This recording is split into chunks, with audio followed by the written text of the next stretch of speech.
It was really out of the blue. One day, my father-in-law, whom I respected so much, suddenly passed away. I really respected my father-in-law both at home and at work. I hope he will continue to be well. He's like a father to me. That's what I thought. But I never thought that I would have to say goodbye so soon. Simon. In the midst of my unceasing grief, I went to the funeral. But there was no seat for me. What? What does this mean? Aren't I supposed to sit with this family? My mother-in-law slowly approaches me. She grimaces and says, "Can a middle school graduate stay away from us? You should there by yourself." At that moment, my eyes widened. That's terrible. She'd go this far just because she doesn't like me. How much more do you have to harass me? But soon after that, things took a drastic turn when someone made a shocking statement. My name is May. I am 30 years old. I am an ordinary employee of a company. I started working for this company 2 years ago. It was the beginning of my marriage to my husband, Pete. We started dating 3 years ago and got married 2 years ago. Until then, I had been working for another company, but when we got married, I decided to move to a new place and quit my job. However, I would like to work until we have a child. As I was thinking this, my father-in-law, who is the president of the company, made me an offer like this. "May, would you like to work for my company?" "What? In your company?" "Would love to have a diligent person like you." "Wait a minute. If I join your company, it'll just cause trouble." "Pete tells me you're a good girl who works hard. I trust you. That's why I'm recruiting you." But the truth is, there was one reason I hesitated to accept my father-in-law's offer. It is that I am not well educated.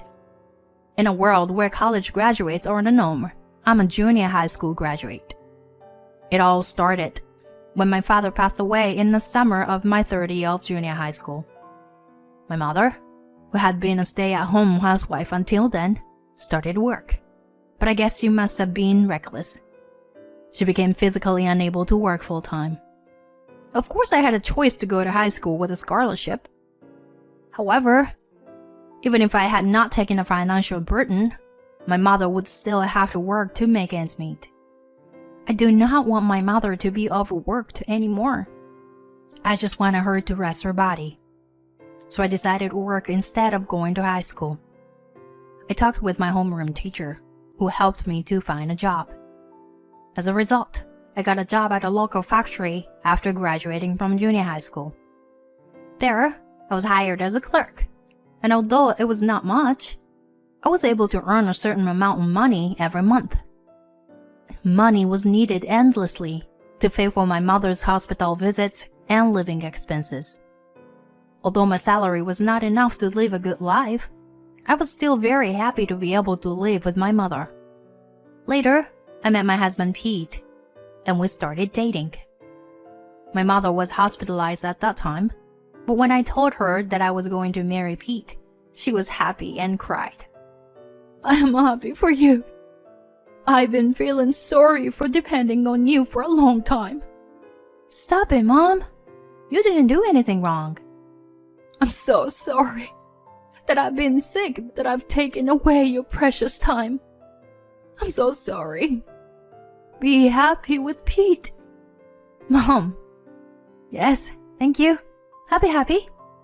My husband also promised my mother that he would make me happy. Perhaps relieved by this, my mother passed away just 1 month after Pete and I got married. I was saddened by the loss of both my parents. Since I had just gotten married and spent my days at home alone without a job. I think my father-in-law was concerned about my situation. When I happened to visit my in-laws, he offered me a job at his company. Since my husband originally went to a design school, he's working for a design production company instead of working for my father-in-law's company. I wondered if it was okay for me, a junior high school graduate, to work for my father-in-law's company. My mother-in-law, who was there, talked to me while I was puzzled by my father-in-law's invitation. May? It's okay. You don't have to take it seriously. You've only graduated from junior high school. It's a big commitment to go to work for a company. No, it's... Even Pete, my son, doesn't work for my company. And just recently became like a stranger to us. It's crazy for you to work for our company. Of course. I'm sorry. I hope you understand. I'll tolerate it because Pete chose you. But please, don't embarrass our family. I didn't expect to hear such a thing after only a month of marriage. But it was my husband who supported me. Pete tapped the desk and stared at my mother-in-law and obviously changed his tone of voice. Hey, Mom. What are you talking about to May? May is a hard-working and responsible girl. What's wrong, Pete? I'm doing what's best for you and your father's company. Dad will decide what happens with his company. I decide what's mine. It's not your call to make. It's May's decision whether or not she wants to work for Dad's company. Hey, why are you so mad? You don't have to get so mad. Just don't say anything more to May. I'm sure May will adjust quickly at his company. My mother-in-law looks uninterested in my husband's words.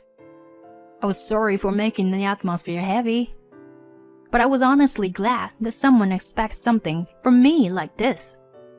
After thinking about it for a while, I decided to work for my father-in-law's company. I started out doing manual tasks, but I guess the work suited me well. And gradually I was given all kinds of jobs. The employees were really nice and did not look down on me just because I was a junior high school graduate. My father-in-law also gave me equal opportunities to work as well as other employees. Thanks to him, I was able to grow and develop. 3 years later, I turned 33. Recently, I have been entrusted with a fairly large job, and while I felt a sense of responsibility, I also felt a great sense of fulfillment. Then one day, on a day off from work, my father-in-law called me to the office. When I went to the president's office, my father-in-law and some elderly men I did not know were gathered there. Sir, Mr. President, what did you call me here today? I asked my father-in-law feebly. He smiled gently and started talking to everyone. She's my daughter-in-law, and now the mainstay of our company. If anything happens to me in the future, I will leave it to her. Sir, what are you talking about? As you can see, she's still a novice. I'd like to ask for your kind guidance. I look forward to your continued support to our company. Sir? I could only listen, but understanding why the men around me were applauding so warmly. I was told later that all the men were major shareholders of my father-in-law's company. My father-in-law introduced me to all of them, thinking that he could trust me with everything in case something happens to him. Father, are you sure it's me and not Pete? When I asked him fearfully, he nodded his head and said happily, Yes, I am. You were more capable than I had imagined. The other employees have acknowledged it. I've already told the executives about you, and they didn't object. That's because that's what you ordered everyone to do, regardless of my abilities. You need to have a little more confidence in yourself. You are indispensable to this company now. This is what we all agreed on. Dad, thank you. I'm so happy. I had never experienced such recognition from others, and I was so happy that I burst into tears. Receiving such praise from my father-in-law naturally boosted my confidence. When I reported this to my husband, he was so happy as I was. He even thanked me for supporting my father. But a year later, my father-in-law began to complain regularly of back pain. He went to the hospital for a checkup and was found to have cancer. He must have been quite shocked, since he had never had any serious illness and had been in perfect health. After the discovery of the cancer, My father-in-law lost weight rapidly. In no time at all, he was hospitalized, and he could no longer show up at the office. Still, I went to the hospital every day and learned a lot from him about his work. Dad, I found these documents in the president's office. Oh, that. You can ask Mr. Davis, the managing director, for a better understanding. Thank you. And anything else you need to do is in a stack behind my desk. Read through them. And the ones in my desk drawer. All right. I'll look over everything. Thank you, May. The rest is yours. I've already told my shareholders about my illness, so don't worry. My father-in-law made a lot of preparations so that I would not be in trouble later. Even though his body is in trouble, he has already made arrangements so that the executives can instruct me later. Thanks to him, I was able to acquire knowledge smoothly and contribute to the company more than ever. Also, no matter how busy I was with my work, I was always there to visit my father-in-law every day. On the other hand, my mother-in-law did not show up at the hospital at all. When my husband visited at the hospital, he never saw her. I asked my husband to contact her once, but she insisted that she was busy. What in the world could she be so busy for when she is not working? But rather, she is spending my father-in-law's money for shopping as much as she likes. She has been able to make a living thanks to my father-in-law. And yet, she doesn't even go to visit him, even under such circumstances. As for me, I couldn't believe it. I was getting angry at my mother-in-law, but my position did not allow me to interfere. In the end, my mother-in-law visited my father-in-law only once. A month later, my father-in-law passed away, unexpectedly. I really respected my father-in-law, both at home and at work. If only he continued to be well. He was like a father to me. I had thought so, but I did not expect to say goodbye so soon. I decided to take the lead in the company's work, since the company was going to take care of all the funeral reservations. On the day of my father-in-law's funeral, Dad! I went to the funeral in a state of unceasing grief. But there was no seat for me. What? What does this mean? Weren't I supposed to sit with the family? People from my company are there too. But where am I supposed to sit? My mother-in-law slowly approaches me in my confusion. She grins at me and says, May, you're finally here. I'm sorry, but Simon's family is just me and Pete. What? What do you mean? I mean exactly what I mean. You're just an outsider, right? His family is just me and Pete. My mother-in-law said something that made my husband angry. Mom! But my mother-in-law does not change her expression at all. I was at a loss for words, and she said to me mercilessly, Can a middle school graduate like you stay away from my family? You sit there by yourself. At that moment, my eyes widened. That's terrible. It's my father-in-law's funeral, and this happens. There are a lot of people around here who know him, but she went to such lengths just because she doesn't like me. How much more do you have to harass me? I'm so frustrated. At being treated badly by her, the tears are welling up in my eyes. My husband has tried to warn my mother-in-law many times, but she never seemed to listen to him. I don't want to stay here any longer. I try my best to hold back my tears and leave the venue. At that moment, several familiar figures appeared in front of me. They were the major shareholders whom my father-in-law had introduced to me. One of them starts talking to me. I'm sorry for your loss. We were surprised by the sadness of this. I'm sorry you had to come here in your busy schedule. I'm sure he must have been very happy to have a daughter like you. What? The company is in good hands with you. I look forward to working with you for many years to come. Thank you very much. Likewise. Tears streamed down my cheeks as I realized how much my father-in-law had built up. At the same time, I see my mother-in-law with a frown on her face at the edge of my vision. What does that mean? The company is in good hand with you? One of the major shareholders talked to my mother-in-law, who was muttering in a trembling voice.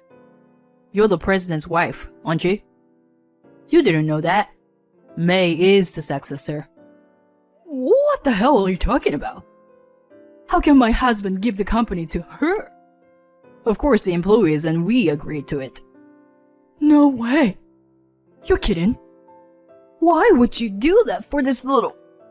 My mother-in-law covers her mouth with her hands when she realized how she was talking.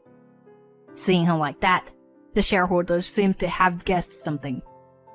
They looked at my mother-in-law coldly and said in a casual tone, I understand now why the president entrusted May with the company. It's because you're like that. What do you mean? I've been supporting my husband. Supported him? The boss told me that it was May who came to visit him every day, not you. That means May was recognized by the boss himself as a member of his family and the company. Isn't that right? My mother-in-law choked up at the shareholder's comments. She must have been humiliated because her face turned red and she finally left the venue. After that, my husband and I sat together and the funeral ended without a hitch. My mother-in-law did not come back to the venue, probably because of the awkwardness. I found out after the funeral that my mother-in-law had been going to a lot of nightclubs. She withdrew money from my father-in-law's account without his permission. And when my father-in-law found out about it, he did not attack my mother-in-law directly, but just continued to collect evidence. He had already retained a lawyer, and all he had to do was to make a claim and file for divorce. Naturally, my father-in-law did not neglect the procedure to exclude my mother-in-law from his inheritance. Thereafter, she was finally disinherited. And in addition, she had to pay back all the money she had spent at the nightclub. Since my father-in-law has already passed away, the money is to be repaid to his surviving family. My mother-in-law will have to continue to repay the debt to her son. However, it is her own fault that all of this had happened. She took advantage of my father-in-law's money and disrespected me for a long time. She deserves it. On the other hand, I am still working for the company that my father-in-law left to me. I am making efforts day by day so that I will be proud to stand on the top one day, under the guidance of the executives. I will make sure that this company that my father-in-law has built will continue to exist. I am sure that I will face many difficulties in the future. Even so, I will never give up. I will do my best for my father-in-law, who believed in me and entrusted me with everything, and for the many people who support me.